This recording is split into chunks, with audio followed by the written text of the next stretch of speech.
The cold wind whipped through the crowded city street as General Olivia Harris was forced to stand in the middle of the sidewalk, hands cuffed tightly behind her back. Her crisp navy uniform, adorned with medals and ribbons from decades of service, was wrinkled and dusty after being shoved against the police car. People stopped to stare, whispering. Two officers leaned casually against the vehicle, smirking as if they had caught some common criminal. One of them laughed under his breath and said to his partner, "Hard to believe she's in charge of anything." Olivia's jaw tightened. She had faced hostile terrains, political ambushes, and enemy fire. But never had she imagined this, being humiliated in broad daylight in the very country she had sworn to protect. The crowd's murmurs grew louder, and cell phones began recording. Olivia knew her reputation was at stake. More importantly, the truth needed to come out. She took a slow, deep breath and said, in a voice both calm and commanding, "Officer, you have exactly 10 seconds to uncuff me, or I'm making one phone call that will change your life forever." The smirk on the lead officer's face only widened. "Oh yeah," he said mockingly. "And who exactly are you going to call?" Olivia's lips curled into the faintest smile. "The Pentagon." The officer tilted his head back and laughed, as if she'd just told the most absurd joke of the year. His partner chuckled along, crossing his arms. "Lady, you're not fooling anyone," the first officer said. "You're under arrest, and you're staying that way until we finish processing you." Olivia's eyes stayed locked on his, unblinking. Her voice was steady, almost too calm for someone in her position. "Do you even know who I am?" "I know you're someone who thinks they're above the law," he sneered. "No," she said, shaking her head slightly. "I'm someone who knows the law. And right now, you're breaking it." A man in the crowd shouted, "Hey, she's telling the truth. I've seen her on the news, she's a general." More phones were raised. The officers exchanged a quick glance, but still, they didn't move to release her. Olivia took a deep breath and shifted her stance, the handcuffs biting into her wrists. She knew she had to act. With a subtle nod, she called out to a woman in the crowd. "Ma'am, can you hold my phone to my ear?" The woman, wide-eyed and clearly nervous, stepped forward. "Of course, General." Olivia's words carried weight now. The crowd was listening. The woman reached into Olivia's uniform pocket and pulled out a sleek, encrypted phone. At Olivia's request, she scrolled to a contact simply labeled direct line. "Press call," Olivia instructed. The ringing barely lasted a second before a deep voice answered. "General Harris, what's your status?" "Colonel Reed," Olivia said, loud enough for the officers to hear, "I'm standing in handcuffs, on 5th and Madison. I was unlawfully detained while in full uniform. I want military police here, now. And patch this call through to the Secretary of Defense." The officers stiffened instantly. The one who had been laughing moments before suddenly lost all color in his face. "Wait, Secretary of Defense," he muttered. "Yes," Olivia replied, glaring at him. "And I suggest you start rehearsing your apology before he gets here, because this is the last time you'll be wearing that badge." The crowd erupted into whispers, some filming closer now, sensing that something historic was unfolding right in front of them. The two officers stood frozen, their confidence crumbling as Olivia continued speaking into the phone. "Yes, Colonel, I want a full incident report filed. Get the MPs here within 5 minutes. And make sure the press is aware." The murmurs in the crowd grew into excited chatter. Several people live-streamed the scene, captions popping up like wildfire, "General arrested? Officers in trouble." The lead officer cleared his throat, suddenly looking like a man who wished he could disappear. "Look, this is all just a misunderstanding," he stammered, stepping closer. "Maybe we can sort this out without," Olivia cut him off. "No. You don't get to humiliate a decorated officer in front of civilians and then call it a misunderstanding. This is bigger than me, it's about accountability." Far down the street, a low rumble began to grow. Within moments, two military police SUVs turned the corner, lights flashing, their engines growling like approaching thunder. The crowd erupted in gasps and shouts. The vehicles screeched to a halt, and 4 MPs in full tactical gear stepped out. One of them, a tall, imposing woman with a steely gaze, marched directly toward the officers. "Who put General Harris in cuffs?" she demanded. The lead officer's voice cracked. I did." The MP didn't even look at him before turning to Olivia. "Ma'am, we'll take it from here." With practiced precision, she unlocked the handcuffs and stepped protectively in front of the general. Olivia rotated her wrists, the red marks from the cuffs stark against her skin. "These men need to be relieved of duty. Immediately." "Yes, ma'am," the MP replied. She turned to the officers. "Badge. Now." The crowd went wild, cheers, applause, shouts of "justice," and "we got it on video," filled the air. The officers stood in stunned silence, reluctantly removing their badges and handing them over. Olivia glanced at them one last time. "Next time you feel like mocking someone in uniform, make sure they don't outrank you by a few million steps." The MPs escorted the disgraced officers toward their SUVs, the cameras still rolling, while Olivia stood tall, her uniform gleaming in the flashing lights. By the time Olivia was escorted into the back of the military SUV, this time as an honored passenger, not a prisoner, her phone was already buzzing non-stop. News outlets had picked up the live stream within minutes. Headlines exploded across every platform: decorated general wrongfully arrested, crowd captures stunning turnaround, military police strip badges from city officers on the spot, Pentagon response incoming. Inside the vehicle, Colonel Reed's voice came through the secure line. "General, the secretary has seen the footage. He's furious. Expect an official statement within the hour. Also, your presence is requested at the Capitol tomorrow morning." Olivia allowed herself a small smile. "Understood, Colonel." Across the city, the two officers sat in the back of another SUV, this one headed toward internal affairs. The weight of what had just happened was sinking in. Their radios were silent, their uniforms suddenly felt heavier, and the future they'd taken for granted only hours ago was slipping away. Meanwhile, the crowd outside had turned into a block party of justice. People clapped each other on the back, replayed the footage, and tagged news networks. Hashtags like #General Harris and #BadgeGone were trending globally within 30 minutes. Olivia's public affairs officer, Captain Lewis, leaned over from the front seat. "Ma'am, just so you know, you've become an overnight symbol. People are calling you the Iron Spine of the service."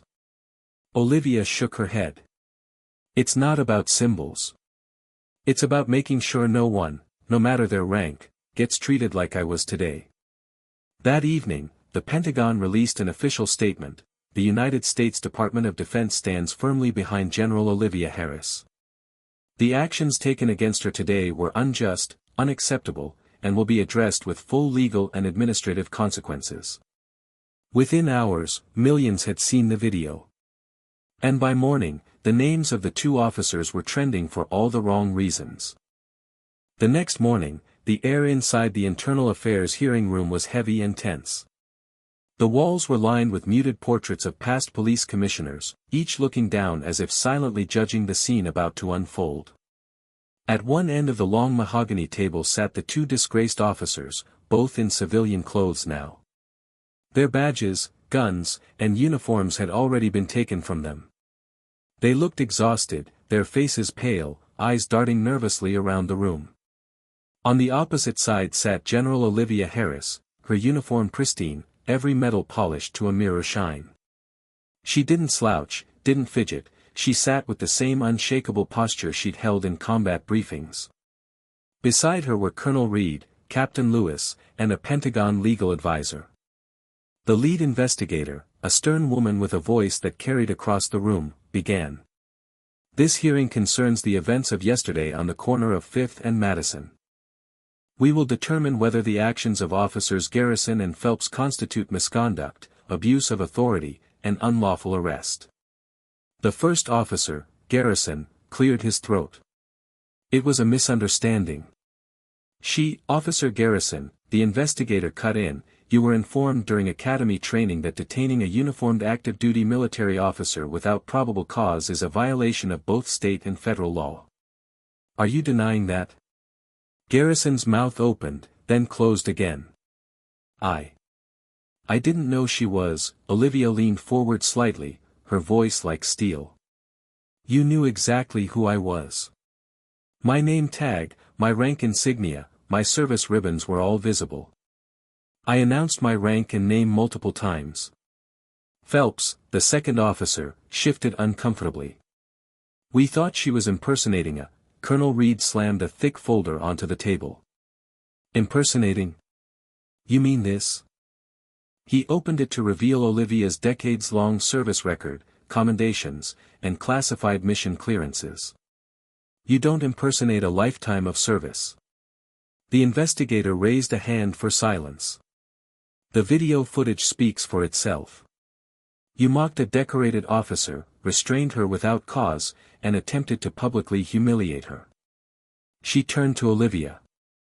General Harris, please detail the impact of their actions. Olivia's eyes swept the room. This wasn't just about me. Every man and woman in uniform, military, police, fire, medical, deserves respect for their service. Yesterday, these men made a spectacle out of a soldier who has bled for this country. That is more than disrespect, it's a betrayal of the oath we all take. There was silence. Even the hum of the ceiling fan seemed to fade. The investigator finally spoke. Given the evidence, this panel recommends immediate termination of both officers, a permanent revocation of their law enforcement licenses, and referral for federal investigation. The gavel struck the table. The decision was final. Garrison's head dropped into his hands. Phelps stared at the floor, his career and reputation gone in a single day. Olivia stood, saluted the panel, and walked out without another word.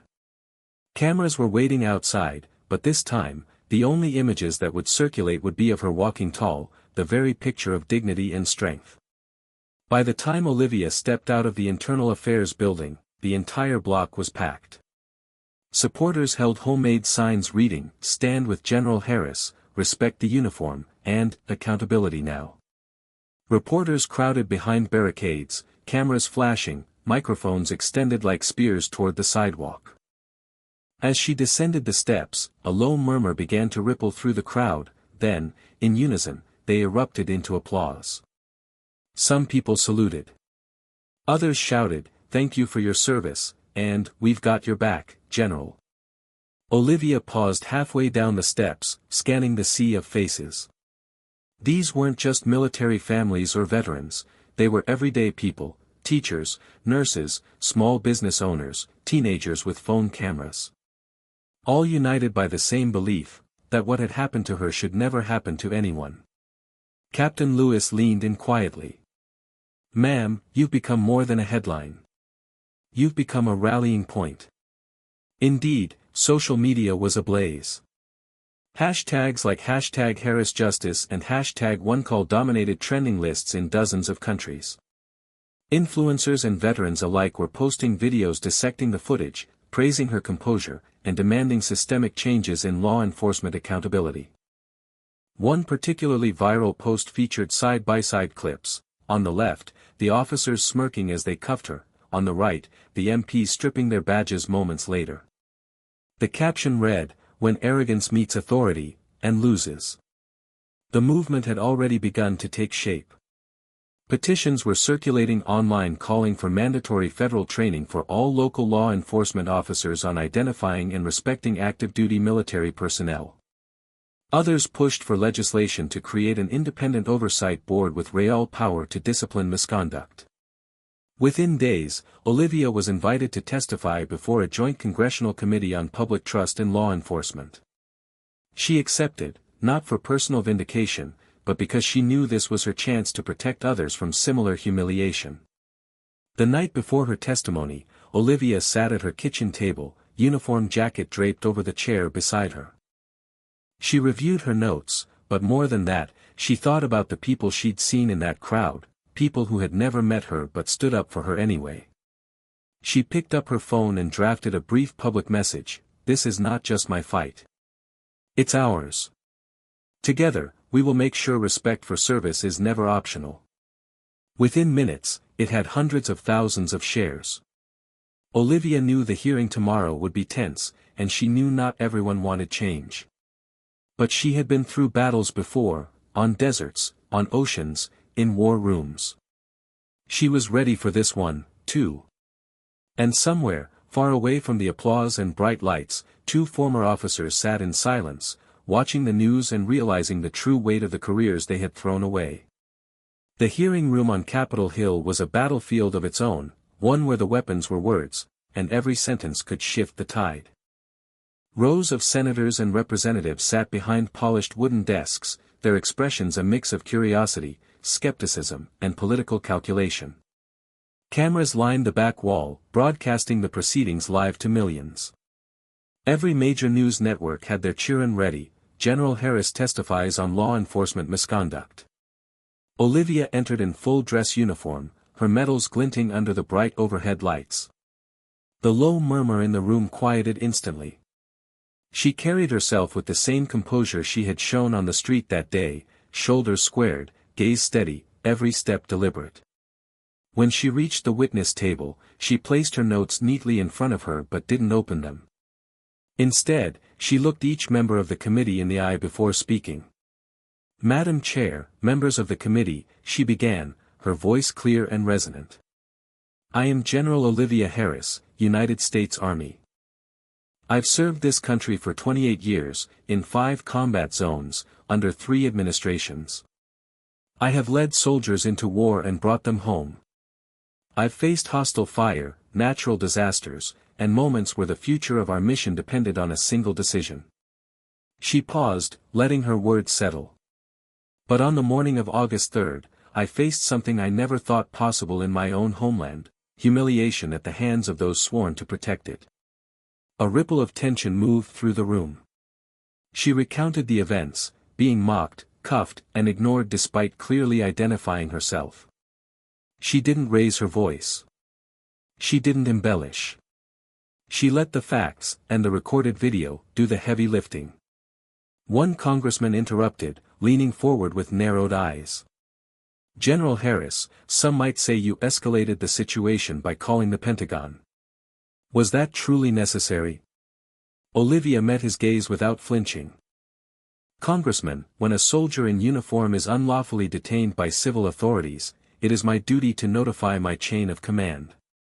I followed protocol. The alternative was to let misconduct go unchecked, and that is never acceptable." A murmur of approval rippled through the gallery. The chairwoman interjected: "General Harris, what changes would you recommend to ensure this does not happen again?" Olivia leaned forward, hands folded.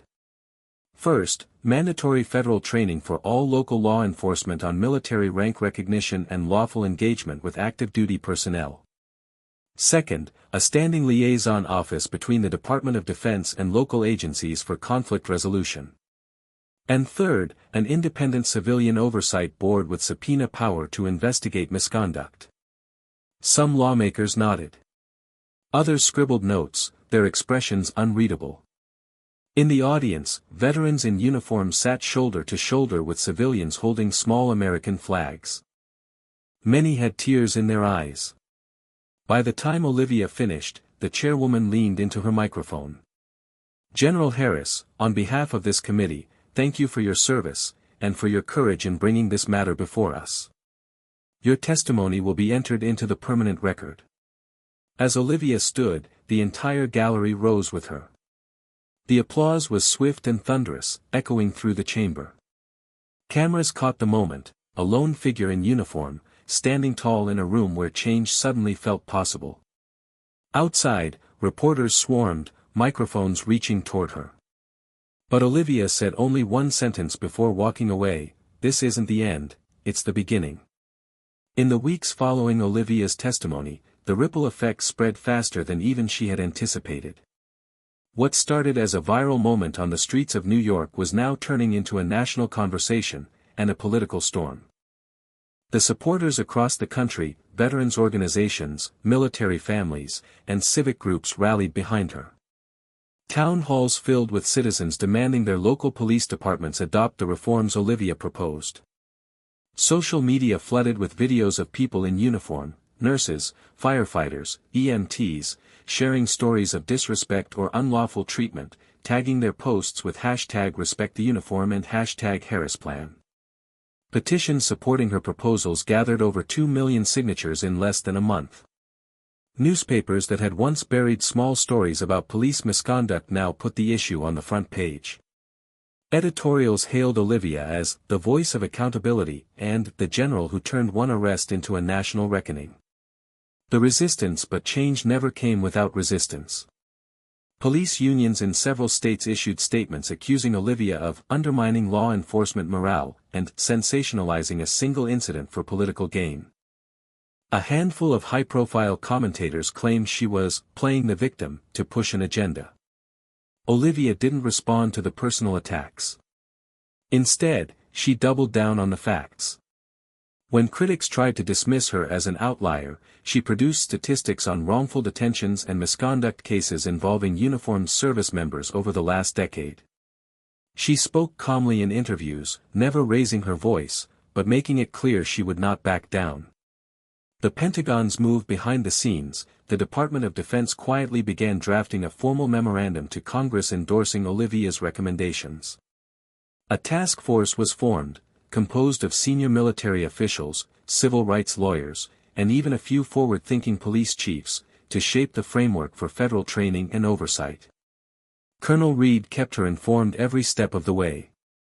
"Ma'am," he told her during one late-night call, "you've got people in the highest offices talking about this like it's priority legislation. They're not doing that out of charity, they're doing it because you've left them no political room to ignore it." The public rally on the first Saturday of October, a rally was held in front of the Capitol. Tens of thousands attended, waving small flags and holding signs with phrases like, "One call changed everything," and, "Serve those who serve us." Olivia was urged to speak. Standing on the stage, looking out over a crowd that stretched further than she could see, she said, "This is not a fight against law enforcement, it's a fight for law enforcement to be better. It's for every soldier, every medic, every citizen who's given something to this country and deserves the same respect in return. We are not here to tear down, we are here to build trust that lasts." The crowd roared in approval. But Olivia noticed the group of reporters off to the side, murmuring about an anonymous leak. Rumor had it, a high-ranking political figure was about to push back hard against her proposals, using procedural tactics to stall them in Congress. Olivia knew then that her mission wasn't over, it was entering its toughest phase yet. Winning over the public was one thing. Beating the entrenched systems that wanted nothing to change would require strategy, patience, and a few powerful allies. The leak turned out to be true. A powerful senator, chair of the committee responsible for advancing Olivia's proposed reforms, had quietly begun working behind the scenes to bury her legislation. Using procedural delays, amendments that watered down the proposals, and backroom lobbying from police union representatives, he hoped to drag the process out until public interest faded. But Olivia had spent her life studying strategy. She recognized a flanking maneuver when she saw one. Instead of confronting the senator directly in private, she went public, carefully. She didn't name him. Instead, she issued a statement that went viral within hours: "If anyone in power thinks this issue will disappear with time, they are gravely mistaken. The people have spoken, and no procedural trick can silence them." Her words were amplified by veterans, military families, and high-profile public figures. Within days, the senator's office was flooded with calls, emails, and media requests demanding to know why the bill had stalled.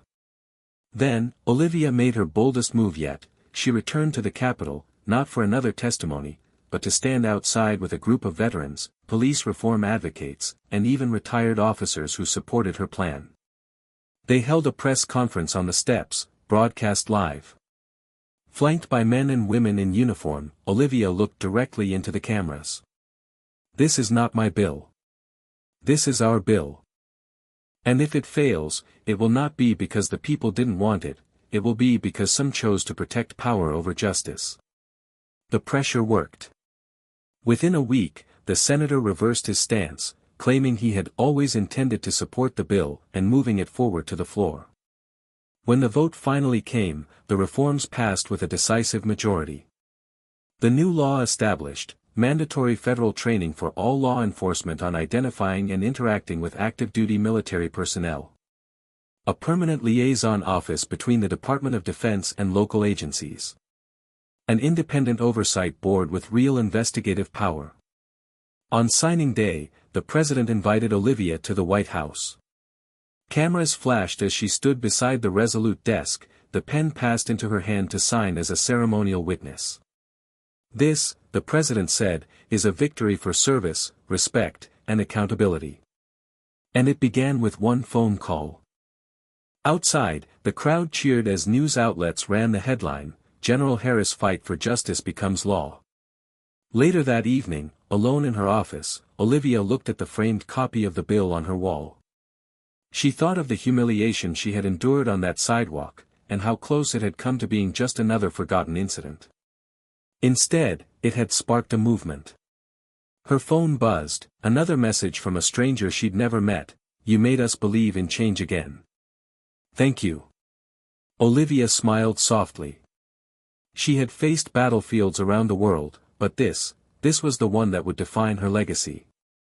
And somewhere, far from the celebrations, two former officers watched the news in silence, knowing exactly whose phone call had ended their careers, and changed the country.